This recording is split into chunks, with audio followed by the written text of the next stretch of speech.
വനിതാ സംവരണ നിയമ ഭേദഗതി ബില്ല് പരാജയപ്പെട്ടതിനെ ചൊല്ലി രാഷ്ട്രീയ പോരുമുറുകുകയാണ്. കോൺഗ്രസ് അടങ്ങുന്ന പ്രതിപക്ഷം വനിതാ സംവരണത്തെ അട്ടിമറിച്ചുവെന്ന പ്രചാരണം ശക്തമാക്കാനാണ് ബിജെപിയുടെ നീക്കം. ഇതിന്റെ ആദ്യഘട്ടമായാണ് പ്രധാനമന്ത്രി ഇന്നലെ രാജ്യത്തെ അഭിസംബോധന ചെയ്ത് പ്രതിപക്ഷത്തിനെതിരെ അതിരൂക്ഷ വിമർശനം ഉന്നയിച്ചത്. രാജ്യവ്യാപകമായി വനിതകളെ അണിനിരത്തി ബിജെപി പ്രതിഷേധ പരിപാടികൾ സംഘടിപ്പിക്കും. അതേസമയം ഓരോ സംസ്ഥാനങ്ങളിലും പ്രചാരണങ്ങൾ നടത്തി ബിജെപി ആരോപണങ്ങളെ പ്രതിരോധിക്കാനാണ് ഇന്ത്യ സഖ്യത്തിന്റെ തീരുമാനം.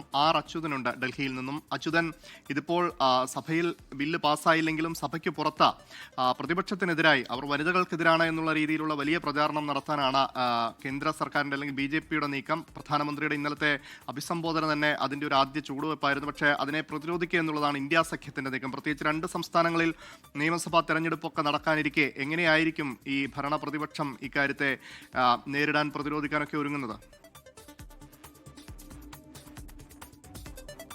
അമൽ പ്രവിധ, എന്തായാലും ഈ ബി.ജെ.പി. അധികാരത്തിൽ വന്നതിന് ശേഷം ഇത് ആദ്യമായാണ് പാർലമെന്റിൽ ഒരു ഭരണഘടനാ ഭേദഗതി ബില്ല് പരാജയപ്പെടുന്നത്. അതിന്റെ ഒരു ക്ഷീണം ബി.ജെ.പിക്ക് നല്ല രീതിയിൽ തന്നെ ഏറ്റിട്ടുണ്ട്. പക്ഷേ അത് മറികടക്കാനുള്ള ശ്രമങ്ങൾ ഇതിനോടകം തന്നെ ബി.ജെ.പി. ആരംഭിക്കുകയും ചെയ്തു. കാരണം അന്ന് ഈ ബില്ല് പരാജയപ്പെടുമെന്ന് ഉറപ്പായപ്പോൾ തന്നെ എൻ.ഡി.എ അടിയന്തരമായി യോഗം ചേരുകയും ഇന്ത്യ സഖ്യത്തിനെതിരെ ഈ വിഷയത്തിൽ പ്രചരണം ശക്തമാക്കാനുള്ള തീരുമാനങ്ങളിലേക്ക് കടക്കുകയും ചെയ്തു. നമ്മൾ കണ്ടതാണ്, ആ ബില്ല് പരാജയപ്പെട്ടതിനു ശേഷം ഉടൻ തന്നെ എൻ.ഡി.എ എംപിമാർ, വനിതാ എംപിമാർ പാർലമെന്റിന് പുറത്ത് പ്രതിഷേധിക്കുന്ന ഒരു സാഹചര്യം ഉണ്ടായി. അത് കോൺഗ്രസിനെതിരെയായിരുന്നു ആ പ്രതിഷേധം.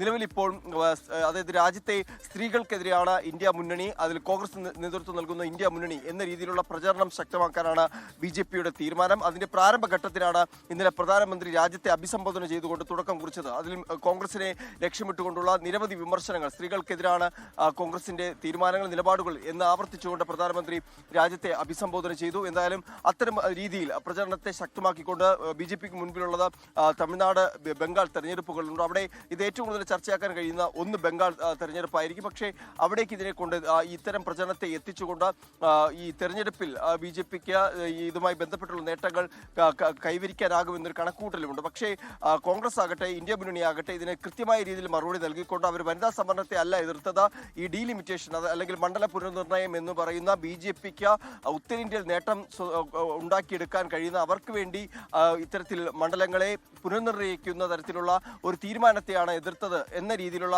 പ്രചരണം ശക്തമാക്കാനാണ് ഇന്ത്യ മുന്നണിയും തീരുമാനിച്ചിരിക്കുന്നത്. അതുകൊണ്ട് തന്നെയാണ് ഈ സംഭവത്തിന് പിന്നാലെ അല്ലെങ്കിൽ ഈ ബില്ല് പരാജയപ്പെട്ടതിന് പിന്നാലെ തന്നെ നേതാക്കളും, ഇന്ത്യ മുന്നണിയുടെ നേതാക്കളും ഈ വാർത്താ സമ്മേളനങ്ങൾ നടത്തി ഇക്കാര്യം വിശദീകരിക്കുന്ന തരത്തിലേക്ക് കാര്യങ്ങൾ നീങ്ങിയത്. അതുകൊണ്ട് തന്നെ ബി.ജെ.പിയെ സംബന്ധിച്ച് കൃത്യമായ മറുപടി ഇന്ത്യ മുന്നണിയുടെ ഭാഗത്തുനിന്നും ഉണ്ടാകുന്നുണ്ട്. പക്ഷേ ബി.ജെ.പി ഇക്കാര്യത്തിൽ ഏറ്റവും അടിത്തട്ടിൽ തന്നെ പ്രചരണം ശക്തമാക്കാനുള്ള തീരുമാനങ്ങളിലേക്കും കടന്നു കഴിഞ്ഞു. പക്ഷേ ഇന്ത്യ മുന്നണിയുടെ നേതാക്കൾ എടുത്തിരിക്കുന്ന തീരുമാനം കൃത്യമായ വാർത്താ സമ്മേളനം വിളിച്ചുകൊണ്ട് ഈ വിഷയത്തിൽ കൃത്യമായ മറുപടി നൽകി രാജ്യത്തെ ജനങ്ങളെ ഈ കാര്യം ബോധ്യപ്പെടുത്തുക എന്നുള്ള തീരുമാനമാണ്. എന്തായാലും ഇനി ഈ വിഷയം ഒരു രാഷ്ട്രീയപരമായി ഈ 2 മുന്നണികൾ തമ്മിലുള്ള അല്ലെങ്കിൽ എൻ.ഡി.എ മുന്നണിയും ഇന്ത്യ മുന്നണിയും തമ്മിലുള്ള ഒരു രാഷ്ട്രീയ പോര് കലക്കുന്ന ഒരു വിഷയമായി ഇത് മാറിയിരിക്കുകയാണ്. അമൽ പ്രവിധ.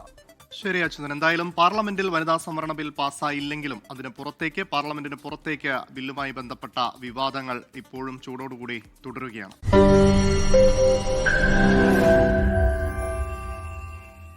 ലോകത്തെവിടെയായാലും ഏത് സമയത്തും 24 വാർത്തകളും ഓഗ്മെന്റഡ് റിയാലിറ്റി പാക്കേജുകളും എക്സ്പ്ലെയിനറുകളും വിശദമായി കാണാൻ ഞങ്ങളുടെ യൂട്യൂബ് ചാനൽ നിങ്ങൾക്ക് സബ്സ്ക്രൈബ് ചെയ്യാം.